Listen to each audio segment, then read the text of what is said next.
La verdad es que pues de lo más importante del mensaje de hoy es que la plasticidad no es algo que haga una persona muy tesa y que solamente se puede hacer en uno o dos escenarios. No, estamos expuestos todo el día a ellos y nos estamos adaptando a diversas situaciones. Entonces, desde los años 40, 1940, 1949, ya algunos autores habían hablado del concepto de neuroplasticidad, puede que no con las mismas palabras, pero sí enfocados a su definición. Donald Hebb, por ejemplo, en 1949 hablaba de que las conexiones sinápticas se fortalecen cuando dos o más neuronas se activan de forma contigua, ¿cierto? Entonces, una forma muy simple de ver el cerebro es que hay un estímulo que va de un lado A a un lado B y eso se genera una activación, pero vemos que el cerebro es mucho más complejo que eso. Esa activación cuando cambia sus características, cuando es más repetida, cuando el estímulo es más fuerte, cuando el estímulo es más débil, la respuesta es completamente diferente. Entonces, Donald Hebb, incluso desde los años 40, ya tenían de que las conexiones entre dos neuronas se fortalecen y quedan predispuestas a seguirse conectando cuando ya se han conectado más de una vez de una forma intensa y repetitiva. Entonces, es importante estos antecedentes. Autores como Konowski, como William James, han reforzado conforme pasa el tiempo y conforme avanzaban sus propias tecnologías y sus propios dispositivos, avanzaban en demostrar, en comprobar y en apoyar esta teoría de base. El concepto fue evolucionando y entonces ya a finales de los años 1900 ya teníamos que conceptos como que la actividad coordinada entre la terminal presináptica y la terminal postsináptica fortalece la unión entre ellas. No solamente que haya una activación secuencial, sino que sea una activación coordinada. Si se da una activación coordinada, puede fortalecerse más estas uniones sinápticas y activarse de una forma más rápida, más intensa, con más potencial. Eh, y de igual manera, cuando la actividad no es coordinada, por más que haya actividad, si no hay una coordinación entre ellas, esa actividad sináptica se debilita. Entonces, son conceptos que hay que tener presentes. Ya en los años del 2011, me encanta cuando los conceptos, en vez de volverse cada vez más complejos, se vuelven más simples, porque una vez es la forma más fácil, de la forma más la mejor forma de explicar un concepto complejo es simplificándolo. Entonces, autores como Kramer en 2011 ya hablaban de que la neuroplasticidad es simplemente la capacidad del sistema nervioso para responder a estímulos que son intrínsecos, que son de nuestro propio cuerpo, de nuestras propias circunstancias, o extrínsecos que están en el ambiente y nos toca adaptarnos a ellos. ¿Sí? Entonces, vemos que si lo vamos a relacionar, entonces ya vamos un poco con Darwin también, estamos hablando de la supervivencia del más fuerte, cómo se adapta a nuestro cuerpo. Entonces, muchos autores durante la historia pues han reforzado el concepto de neuroplasticidad. Eh, entonces, sí, es esa forma en que nos relacionamos con estímulos intrínsecos y externos, extrínsecos y extrínsecos, y la forma en que se reorganiza la estructura, las conexiones y la función. Tenemos que pues como reforzando un poquito conceptos teóricos, las neuronas se comunican usando señales químicas y eléctricas, ¿sí? Que esos son los dos principales tipos de sinapsis. Las experiencias y la forma en la que nos enfrentamos, como ya lo hemos repetido varias veces hoy, eh, afecta y genera cambios permanentes en nuestro cerebro. Y esos cambios, parte del principio de esos cambios es la interacción entre neurotransmisores. Cuando hablemos de corto plazo durante la charla, vamos a estar hablando de segundos o minutos. Cuando hablamos de largo plazo durante esta charla, vamos a estar hablando de un lapso que va desde minutos hacia toda la vida.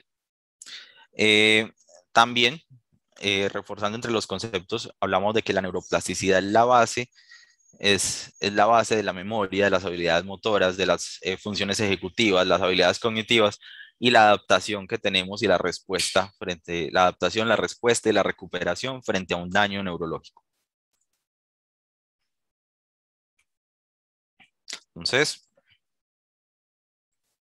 La actividad neuronal desencadena la activación de segundos mensajeros, aumentando el calcio intracelular. Entonces ya vamos a ver algunas imágenes que de entrada se ven demasiado complejas, pero vamos a tratar de simplificarlas. Activan vías de proteína quinasas y de proteína fosfatasas que modifican la actividad sináptica. Un concepto importante es la potenciación a largo plazo. Entonces, parte de lo que estábamos hablando en un principio, que era la capacidad de activar una neurona, de generar una conexión sináptica con un estímulo intenso, repetitivo, un estímulo vigoroso, ¿sí? Un estímulo de alta frecuencia sobre esos axones, sobre esas vías neuronales, las sensibiliza y de ese mismo momento en adelante, con un estímulo que no sea tan intenso, puede generar una activación incluso con el doble de amplitud. Entonces, eso es importante. Vemos acá en una imagen, no sé si alcancen a apreciarla bien, en la parte inferior de la presentación, tenemos tenemos dos vías neuronales. Al principio vamos con un potencial de reposo base. Cuando tenemos un estímulo intenso, cuando tenemos un estímulo intenso y repetitivo, generamos una activación neuronal importante comparado con aquella que no ha recibido ese estímulo previo, intenso y vigoroso. Otra imagen donde podemos verlo mejor. Entonces, si recibimos un estímulo de alta frecuencia, lo estimulamos intensamente, una vía neuronal, que en este caso sería la que está en puntos como entre verdes y amarillos, él genera una activación mayor. A partir de este momento, cada vez que esta vía reciba un estímulo, así sea menor, va a tener va a tener una respuesta más amplia, ¿sí? Así sea descendente, pero más amplia que aquella que no tuvo ese estímulo intenso y vigoroso en un principio, ¿sí? Entonces a eso lo llamamos potenciación a largo plazo, llevándolo un poco al plano de la vida real. Si, si llega un paciente, detectamos que hay un compromiso de atención y empezamos un proceso de rehabilitación de esa atención, donde tengamos varias sesiones a la semana, intensamente estemos reforzando la atención, intensamente tengamos ese estímulo de alta frecuencia, ese estímulo de alta frecuencia que estamos teniendo acá va a tener una repercusión en que ya las vías atencionales se van a activar de una mejor forma, ¿sí? Incluso hasta 3 veces más rápido que las vías que no han sido estimuladas previamente. Entonces, ese estímulo intenso y vigoroso genera que esa predisposición de las neuronas a activarse con más facilidad versus aquel que no ha recibido estímulo. Por eso es tan importante la rehabilitación en este caso, porque funciona como un estímulo intenso y vigoroso, comparado con si tú le dices, no, haga sopa de letras, haga en la casa de vez en cuando tenga tiempo, va a hacer sopa de letras, va a hacer laberintos, va a hacer jueguitos. Ese estímulo que es ocasional, que no tiene la suficiente intensidad, que depende mucho de la voluntad, no va a ser lo suficientemente intenso y vigoroso para generar un cambio conformacional. Entonces, esto es importante al hablar de plasticidad.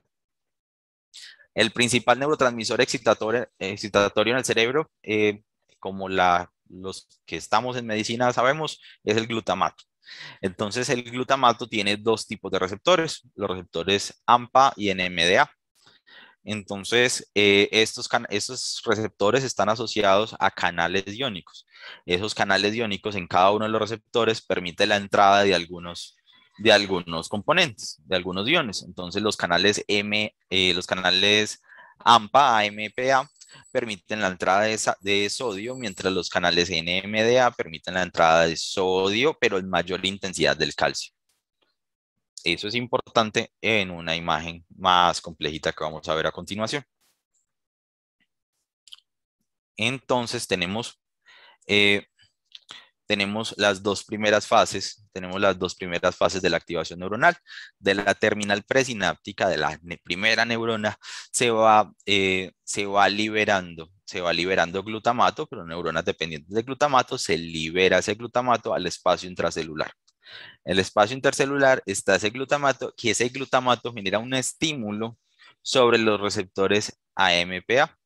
Ese estímulo sobre los receptores AMPA permite la entrada de sodio, como lo habíamos mencionado, a la célula. Y ese sodio genera un cambio conformacional. Un cambio conformacional dentro de esa neurona posináptica que facilita que se active un canal, el otro receptor, que es el receptor NMDA.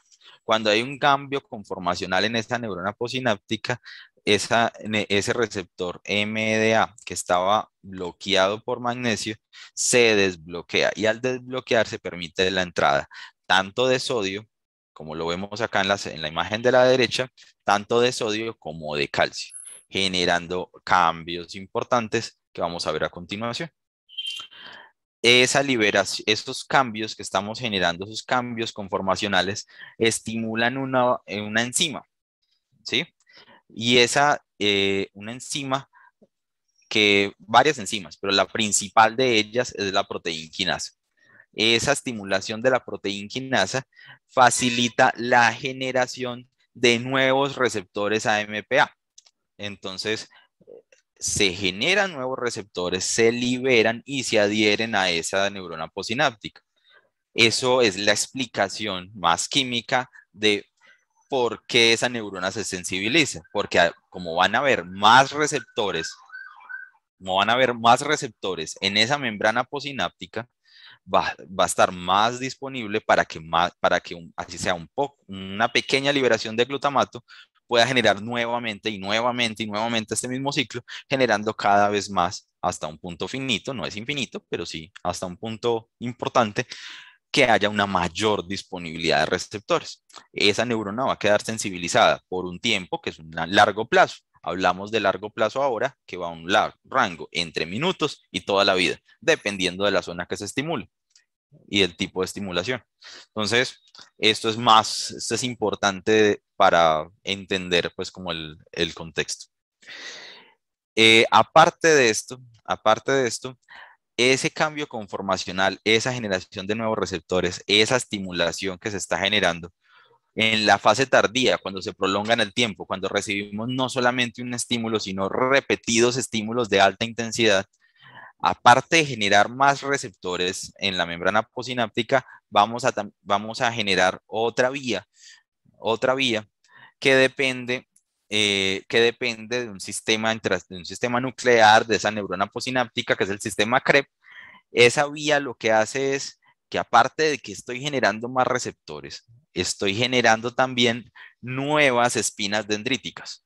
Entonces tenemos una neurona que ya no solamente tiene más receptores, sino que tiene más espinas dendríticas para crear nuevas conexiones y para conectarse con otras neuronas adyacentes, ¿sí? Generando procesos más ágiles, procesos más veloces, conexiones con otras zonas que antes no estaban interconectadas y un cambio conformacional, ¿sí?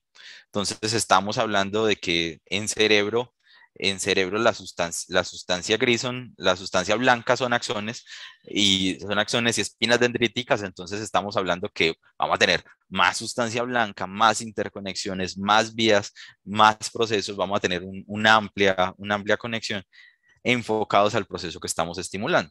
Entonces, si tú haces una estimulación importante en memoria, vas a tener nuevas conexiones en hipocampo, vas a tener nuevas conexiones en temporal, vas a tener nuevas conexiones hacia las funciones ejecutivas, porque esa memoria no está sola, sino que se tiene que articular con cosas de la vida diaria y con los procesos mentales.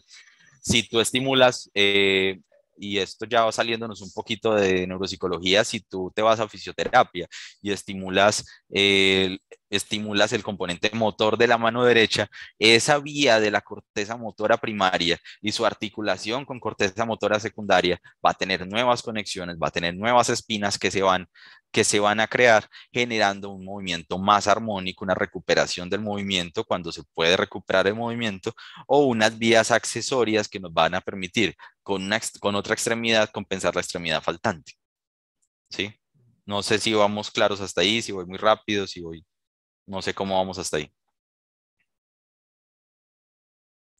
De momento no tenemos ningún comentario, doctor, así que asumimos que estamos bien. Vamos Pero de bien. todas maneras les vamos diciendo, y como dijo el doctor también al inicio, no se preocupen, pueden mandar su mensaje en cualquier momento, sus preguntas, dudas, y normal las resolvemos acá. Perfecto. Bueno, entonces, eh, nuevamente, esa nueva conexión, esas nuevas conexiones, esos nuevos receptores, esas nuevas vías generan una potenciación. Uy, ¿qué fue eso? Un estímulo de potenciación a largo plazo. Hay otro componente que es un fenómeno un poco diferente que se llama depresión a largo plazo, ¿sí? Si tú estimulas con muy baja frecuencia, entonces mira que ya estamos hablando de un escenario eh, alterno al que hablamos en un principio. Si tú estimulas con muy baja frecuencia por un tiempo prolongado, pero con muy baja frecuencia, se genera una reducción de su potencial sináptico. Entonces a eso le llamamos poder inhibitorio. A veces pensamos, y por acercándonos un poquito a ciencia ficción, a películas y todo, de que un cerebro mejor es el cerebro que está funcionando al 100% permanentemente, en todo momento, en todo lugar. Y en realidad no. Parte de las funciones cognitivas más importantes es el control inhibitorio, la capacidad de inhibir, la capacidad de frenarnos, la capacidad de poner un alto en el camino. Y, y ese alto en el camino nos ayuda a tomar una decisión alterna, desviar el camino, la flexibilidad, poder cambiar entre una actividad y otra durante la marcha. Entonces, eso se genera gracias a un fenómeno de plasticidad que se llama depresión a largo plazo.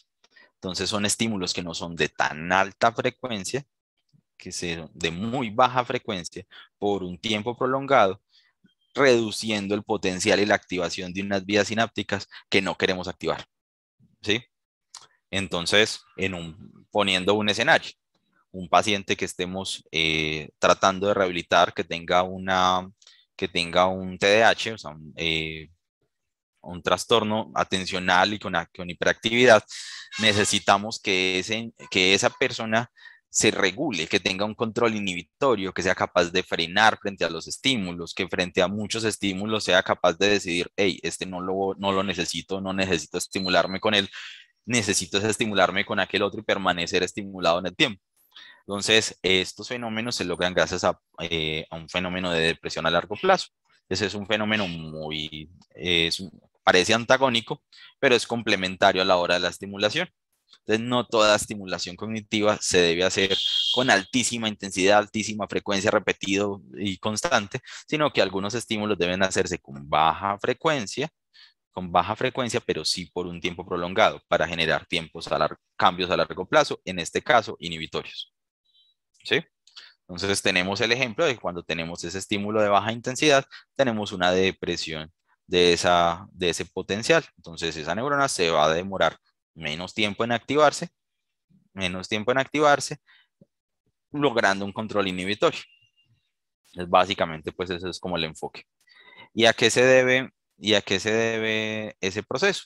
Entonces, cuando se da de forma lenta y de baja frecuencia el estímulo, pasa un fenómeno similar, se libera el glutamato estimula los receptores AMPA, hasta ahí vamos muy igualitos, pero ese flujo lento, como es un flujo lento de calcio y a la vez un flujo de sodio y un flujo lento de calcio, ese flujo lento ya no activa la proteína quinasa que activaba en el otro proceso, sino una proteína fosfatasa.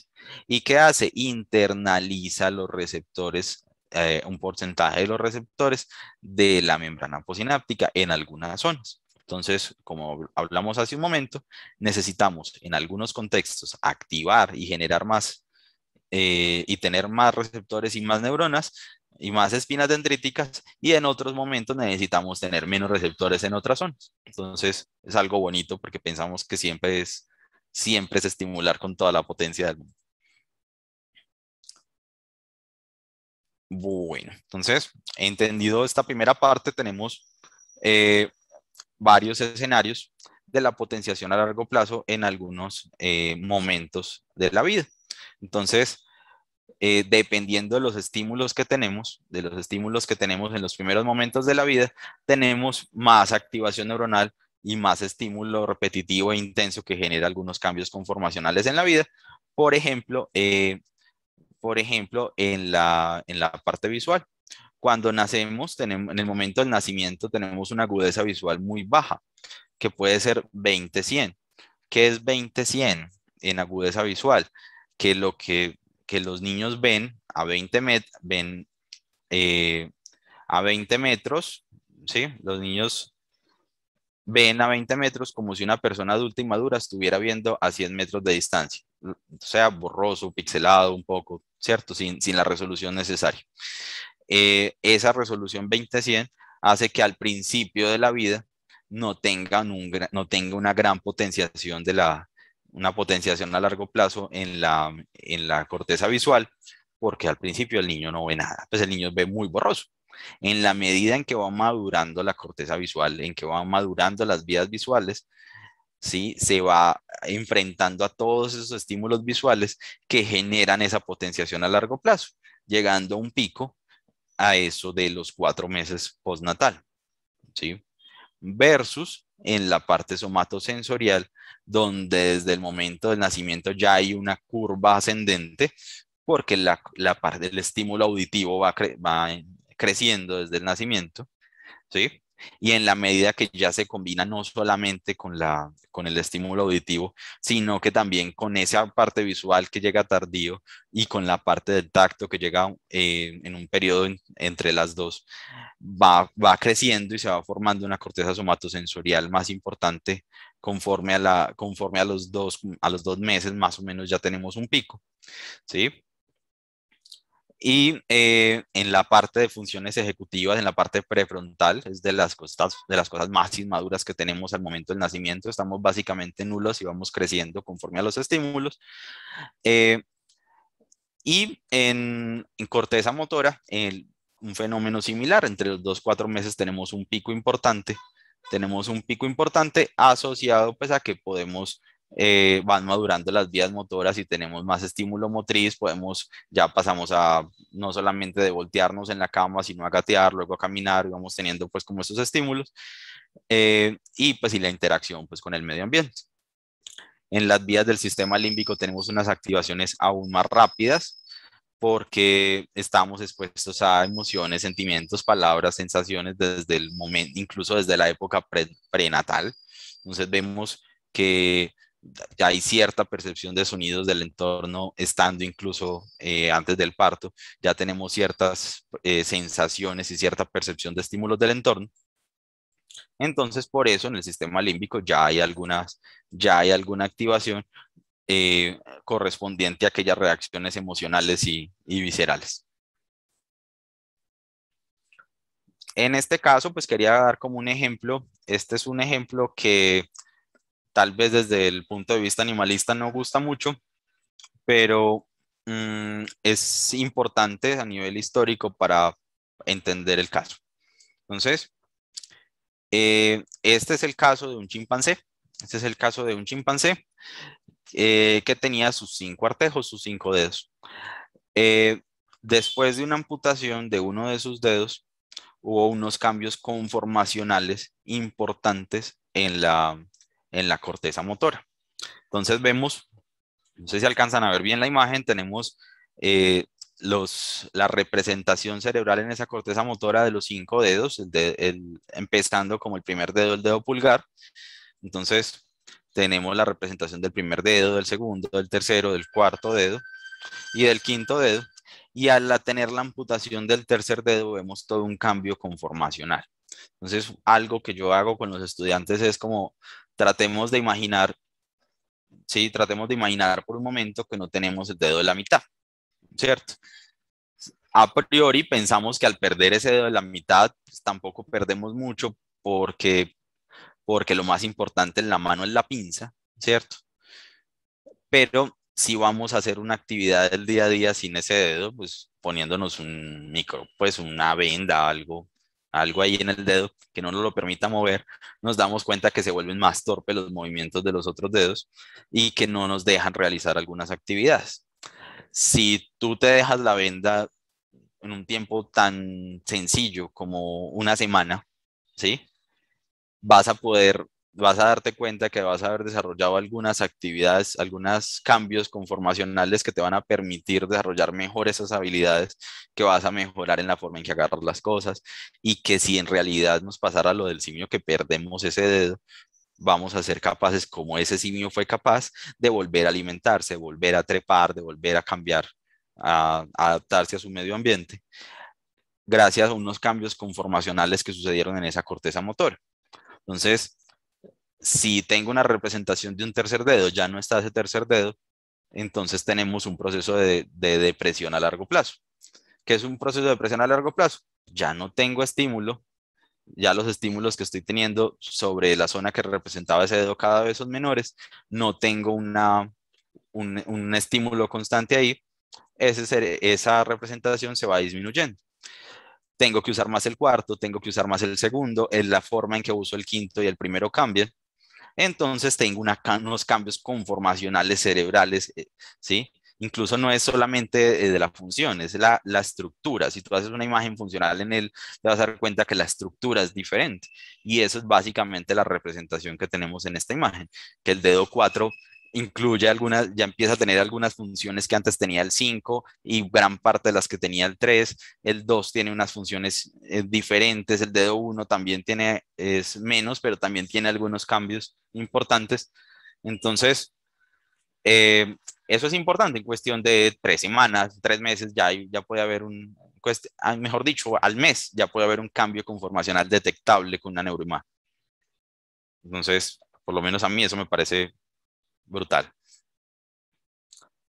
Bueno, otro cambio importante de potenciación a largo plazo en la vida real, tenemos que aquellos niños, ¿sí? Aquellos niños que nacen, ¿sí?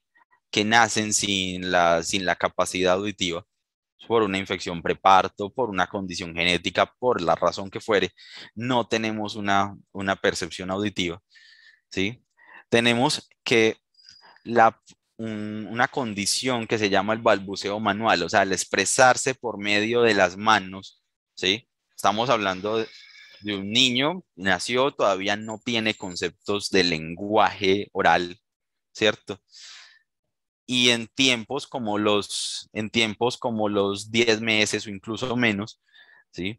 Ya hay unos cambios importantes en corteza motriz y una articulación de las vías del lenguaje con la corteza motora tan importante que permite que ese niño sea capaz de expresarse señalando de una manera más precisa, diciendo, tratando de darse a entender con las manos, ¿sí? Y ese proceso nadie se lo enseñó. Él nació con una dificultad y su cerebro empezó a adaptarse y los cambios que se ven es que el balbuceo manual, la forma en que empiezan un lenguaje básico desde la parte motriz, es muy diferente en un niño que escucha perfectamente versus en un niño que no escucha. Entonces el niño que escucha perfectamente no tiene la necesidad de realizar esos cambios adaptativos, por tanto no balbucea con las manos, no expresa, no señala, no usa sus manos como vía de comunicación. Ya lo hace cuando ya estamos en un contexto de lenguaje más grande como nosotros acá, como yo acá que estoy señalando cada rato. Eh, pero en la niñez uno no ve un niño pues de 12 meses, de un año, de 11 meses, no lo ve expresándose tan fluido por medio del lenguaje del motriz, de las manos, como tal. Entonces, son cambios conformacionales que se ven al que fue obligado. ¿Y por qué? Porque tuvo una estimulación, una potenciación a largo plazo. Si el niño no desarrolla esas habilidades y no aprende a interactuar con el entorno, sencillo, pues no va a poder, se va a ver atrasado en su contexto, se va a ver atrasado en su contexto, no va a tener interacción social, no va a tener forma de expresar sus necesidades desde las más básicas hasta las más complejas.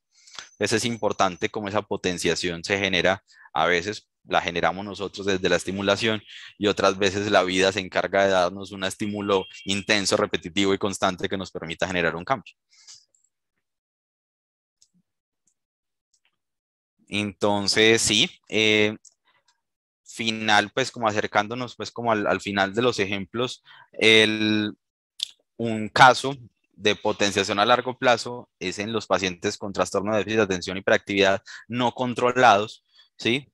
Ellos hacen un círculo vicioso, ¿cierto? En ciertas partes en ciertas partes de su corteza, de sus interacciones, tienen un fenómeno de potenciación a largo plazo donde tienen una demanda importante de movimiento y a su vez tienen un déficit en el control inhibitorio. Entonces ellos están intensamente activando zonas, tienen, y su propio estímulo genera un círculo vicioso, genera que la misma activación repetitiva, el mismo movimiento repetitivo, la misma repetición, la misma ejecución, el pararse en clase, llamar la atención, el correr, el no ser capaz de estar en su sitio, en un salón de clase, esas actividades generan una potenciación a largo plazo que hacen que cada vez sea más intenso, más repetitivo. Entonces, esos pacientes necesitan una intervención por parte de nosotros, los profesionales del área de la salud, tanto médicos, psicólogos, neuropsicólogos, para intervenir en ese proceso, ponerle un freno a ese círculo vicioso, donde podamos frenar un poco esa potenciación a largo plazo, favorecer la depresión a largo plazo de las zonas que necesitamos, ¿sí?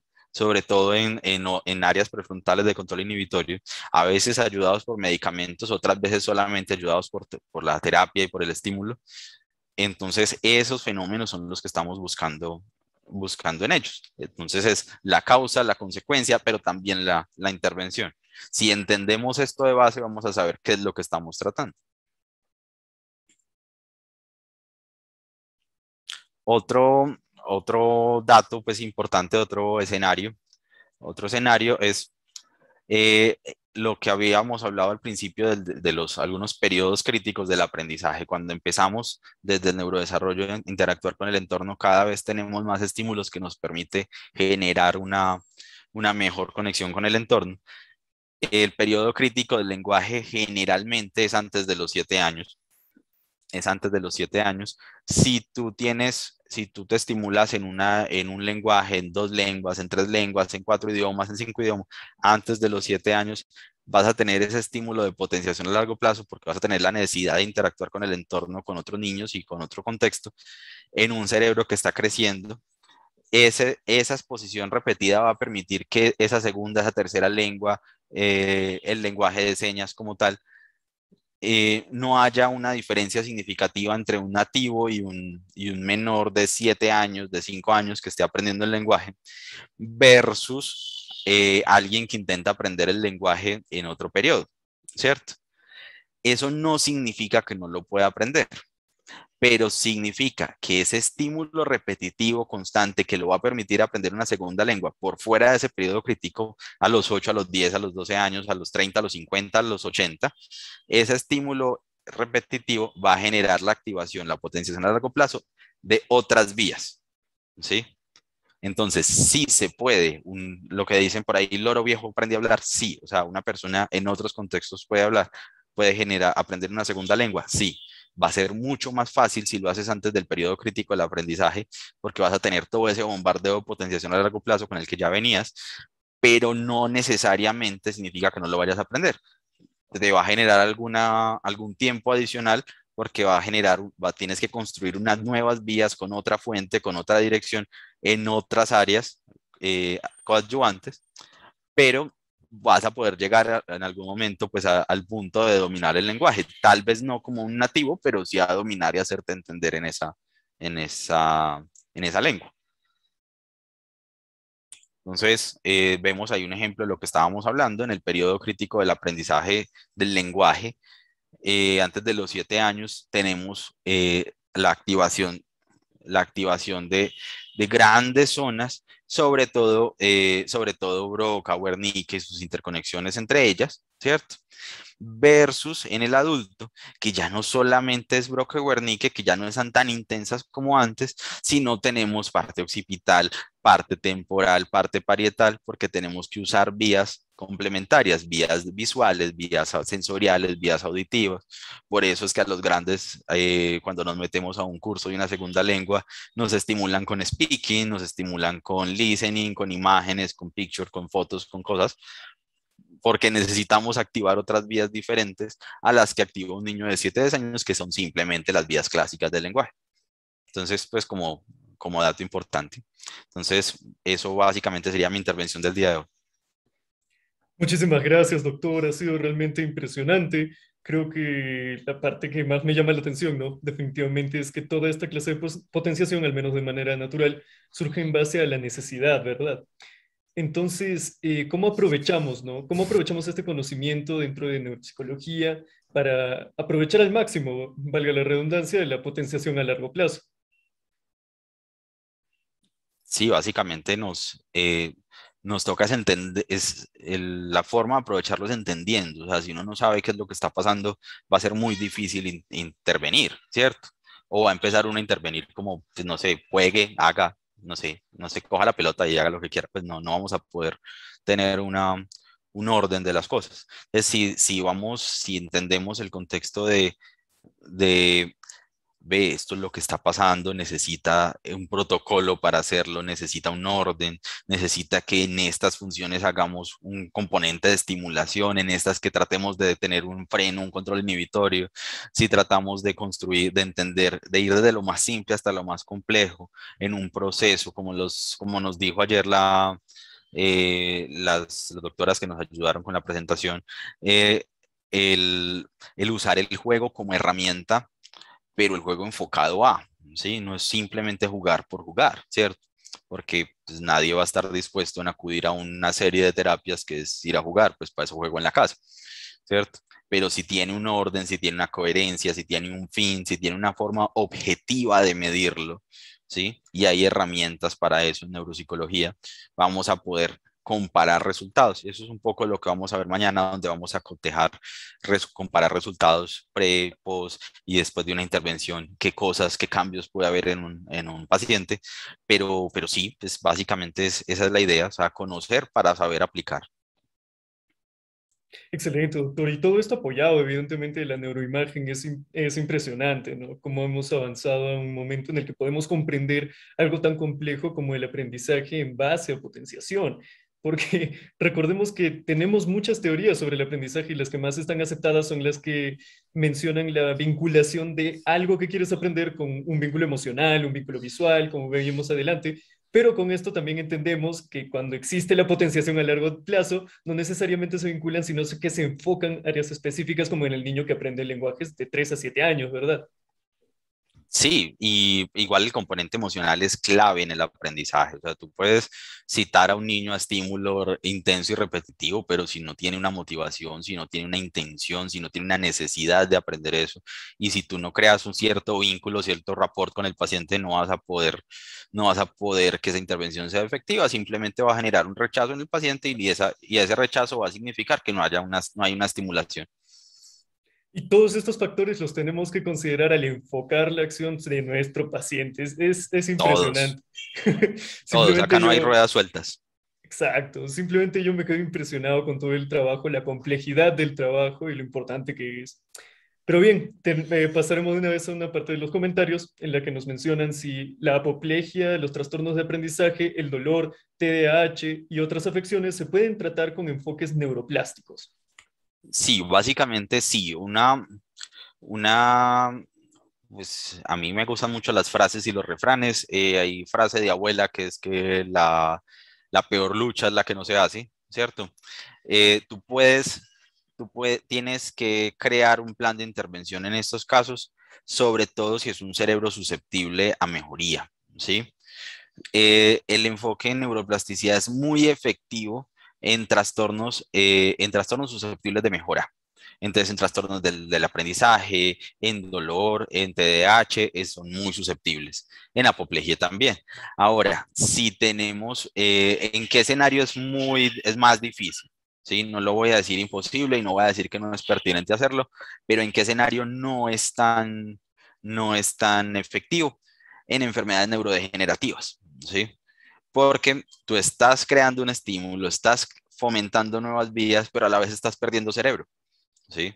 Entonces, tú estás intentando que haya nuevos receptores, nuevas dendritas en una neurona, pero esa neurona se murió, ¿cierto?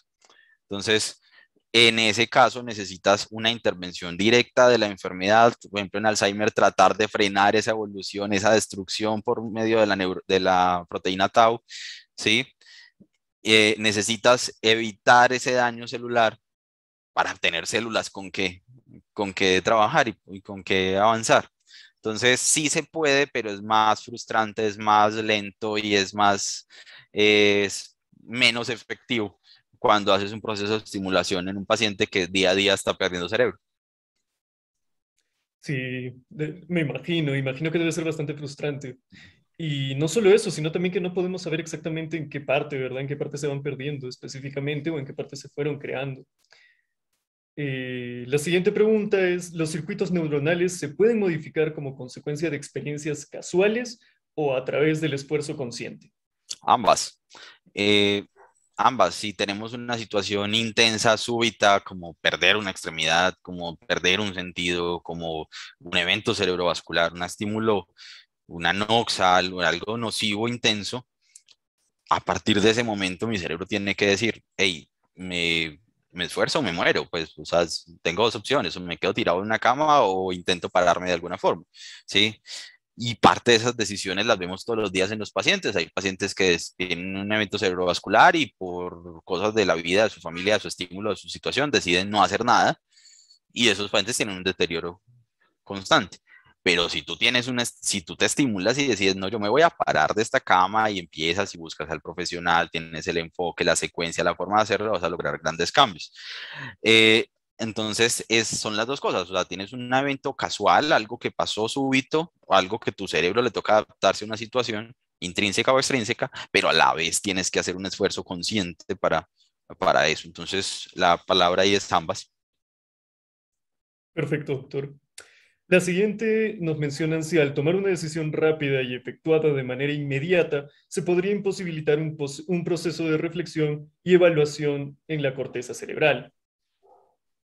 No entiendo un poquito la pregunta de Alejandro. No sé si tú me quieras como, si tú la entiendas mejor y me quieras Me como imagino que darla a se entender. refiere si el proceso de reflexión y evaluación que tenemos con una acción inmediata eh, se podría imposibilitar, ¿no? Me refiero, si tomamos una acción inmediata, ¿es posible que se imposibilite la reflexión al respecto de la acción?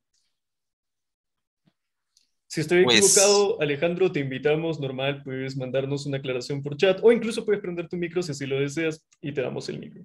sí, me gustaría que Alejandro prendiera el micro y me contara un poquito como el contexto en el que estaba haciendo la pregunta.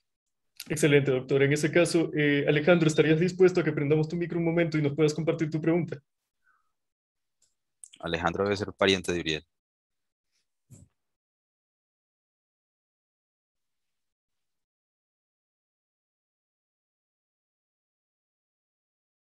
Bueno, tal vez no. Entonces, partiendo pues de lo que entiendo de la pregunta es si, si tomamos que si tomas una decisión rápida, vamos a ver qué dijo.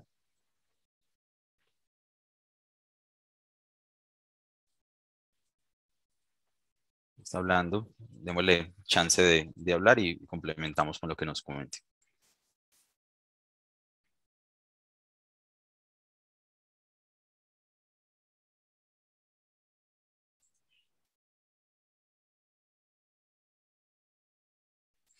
Bueno, vamos empezando. Ya normalmente sí, las decisiones las tomamos de forma rápida cuando tenemos una situación, pero muchas de esas decisiones se van adaptando al contexto. Entonces, un ejemplo que ya habíamos mencionado, o sea, me pasa una situación catastrófica en ese momento yo puedo tomar una decisión súbita de decir no voy a hacer nada, sí, pero al otro día me doy cuenta de que perdí independencia, perdí movilidad, perdí como interacción con el entorno. Entonces, esa reflexión que supuestamente no se hizo al tomar una decisión rápida, pues sí la haces, la puedes hacer posteriormente y durante la marcha, ¿cierto? Entonces, mmm, esa decisión rápida que tomamos al principio, ese estímulo intenso que tenemos al principio, sí nos hace cambiar y modificar un poco la conducta, pero es que el cerebro no es un sistema binario, pues en el cerebro tenemos una escala de grises gigante, donde en la medida de la marcha vamos cambiando nuestras mismas decisiones, la forma en que tomamos, en que enfocamos las cosas. Entonces, si tal vez no se trunque un proceso de reacomodación por una decisión rápida, porque en realidad no es una sola decisión, nosotros tomamos decisiones permanentemente. Entonces, ante un evento catastrófico, un evento súbito, no estamos tomando una sola decisión, estamos tomando cientos de decisiones y al otro día podemos tomar las mismas o cambiarlas dependiendo de la adaptación al entorno. Entonces, ese juego entre las decisiones, la forma en que reflexionamos, la forma en que tomamos las decisiones, la forma en que pasamos del pensar al hacer, en esa interfase de forma prolongada en el tiempo, la constancia que tenga va a ser la que va a medir la respuesta al final. Entonces, pienso que por ahí va la respuesta. Va, perfecto, doctor. Y en base a esto también, doctor, tal vez quisiera consultar si con toda esta potenciación a largo plazo podemos conseguir una correcta rehabilitación cognitiva en un paciente que ya ha sufrido anteriormente, pero se logró detener, ¿no? Digamos, un deterioro cognitivo, pero o sea, se paró el deterioro, pero el paciente ya está con el daño, ¿no? Entonces, en ese paciente todavía existe la posibilidad de aprovechar esto para mejorarlo. Sí, eso es lo que hacemos nosotros en el día a día. Eh, un paciente con una ACV puede tener un infarto de una zona grande cerebral, ¿cierto? Entonces decimos, listo, esa zona se infartó. Entonces, basados en rehabilitación, un poco de los que nos comentaban ayer y lo que vamos a tocar mañana, tenemos estrategias de rehabilitación y de compensación. De rehabilitación, de compensación y de sustitución. Entonces, rehabilitar, por definición, es algo que no estaba habilitado para hacerlo y ya lo estamos volviendo a habilitar. O sea, no estaba estaba apagado y lo prendemos. ¿Sí? Eso se puede hacer cuando es algo reversible. ¿Sí? Si tú tienes una condición reversible, puedes rehabilitar esa zona. ¿Sí? Si tú tienes un daño irreversible como una necrosis, como el daño, la muerte tisular de una zona, ¿sí? Tu estrategia no estaría enfocada en rehabilitar, sino en compensar, en tener otra zona adyacente, otra función, ¿sí? Que la mayoría de los ACVs, que la mayoría de los ACVs son isquémicos y la mayoría de ACVs son de la arteria cerebral media. En estos pacientes como tal, es muy común usar la corteza motora, las funciones motoras que quedaron conservadas para compensar funciones del lenguaje, funciones sensitivas y funciones sensoriales, ¿sí? Incluso otras funciones motoras que se perdieron a partir de corteza motora. ¿Por qué? Porque en corteza motora hay grandes neuronas dependientes de glutamato, hay grandes conexiones con otras zonas y esa interconexión hace que podamos rehabilitar más, que podamos compensar el daño en otras zonas. Es la palabra clave, compensar. Entonces, así no sé, así la misma vía no pueda funcionar de nuevo. Hay pacientes con una respuesta compensatoria tan exitosa que logran volver a ser funcionales, con o sin alguna secuela, pero logran volver a ser funcionales, que básicamente es nuestra estrategia. Nosotros no hacemos milagros, pero buscamos que el paciente sea funcional, que pueda depender por sí mismo en lo posible, hablar por sí mismo, decidir por sí mismo, moverse por sí mismo. Esa es la función de rehabilitación y de compensación en salud mental, no solamente por neuropsicología, sino por todos nosotros. Entiendo, entiendo. Pero estoy al pendiente también de que existe el caso contrario, ¿verdad? Cuando hay una, digamos, una superhabilidad o en el caso de la memoria, uno clásico, como la hipermnesia, vemos que se ven afectadas otras relaciones, ¿no? Que encuentra el cerebro. Por ejemplo, en este caso específico de la hipermnesia, sabemos que su memoria es privilegiada, es impresionante, pero a la vez tienen problemas de lenguaje y de vincular, por ejemplo, colores o palabras, identificarlas. Son agnosias y principalmente agnosias visuales. Entonces, ¿hay alguna explicación que hayamos visto por parte de esta teoría en plan de LTP para esta clase de eventos? No tanto la explicación, pero sí la forma en que se puede usar. Entonces, parte de lo que nos hablaban ayer las doctoras es, ok, podemos usar las fortalezas a favor del paciente. Entonces, en un paciente que es un caso muy extraño, no, muy poco frecuente de la hipernemsia, los que son tan dotados en memoria, absurdamente dotados, ese componente de memoria que es su fortaleza, lo podemos usar como estrategia de compensación para otras habilidades y teniendo en cuenta que no hubo un daño irreversible, incluso lo podríamos usar como estrategia de rehabilitar aquellas zonas que sí están funcionales, simplemente no están activadas, las vías están débiles y podemos fortalecer esas otras vías a partir de su gran fortaleza que es la memoria. Entendido, doctor. Muchas gracias. Continuemos con las siguientes preguntas. En ese caso, creo que me estoy tomando mucha libertad de hablar solo yo sin leer los comentarios. Así que proseguimos y dice si usted recomendaría que los docentes se informen en cuanto a las neurociencias para poder estar más implicados en el aprendizaje de los alumnos. Deberían. Eh, y en realidad muchos lo están, o sea, la formación en pedagogía tiene gran componente de esto, de las bases de neurociencia. Nosotros en la educación, pues en los pregrados y en los posgrados, encontramos temas comunes desde el área de la salud con pedagogía, encontramos temas comunes, autores comunes como Piaget, por ejemplo, los encontramos, los tocamos en ambas formaciones. Entonces, sí, ellos, los docentes formados como docentes, tienen tienen dentro de su pensum eso, solo que depende también de ellos el interés y y el refuerzo que hagan en aplicar conceptos de neurociencia a su pedagogía. Ojalá lo hicieran. La siguiente pregunta es, ¿qué libros recomendaría? ¿Qué bibliografía nos recomienda en base al tema presentado, doctor? Listo. Hay varios autores. Hay uno colombiano famoso que es Arango Lasprilla. Si me permites, en unos minuticos, cuando acabemos la presentación, yo te los mando y tú lo compartes el link en el grupito de WhatsApp para que tengan como el fácil acceso a ellos. Excelente, doctor. Vamos a compartir entonces después por los grupos de WhatsApp la respectiva bibliografía y de todas maneras también la pueden encontrar dentro de nuestras redes sociales, donde las estaremos presentando justamente con el tema de hoy.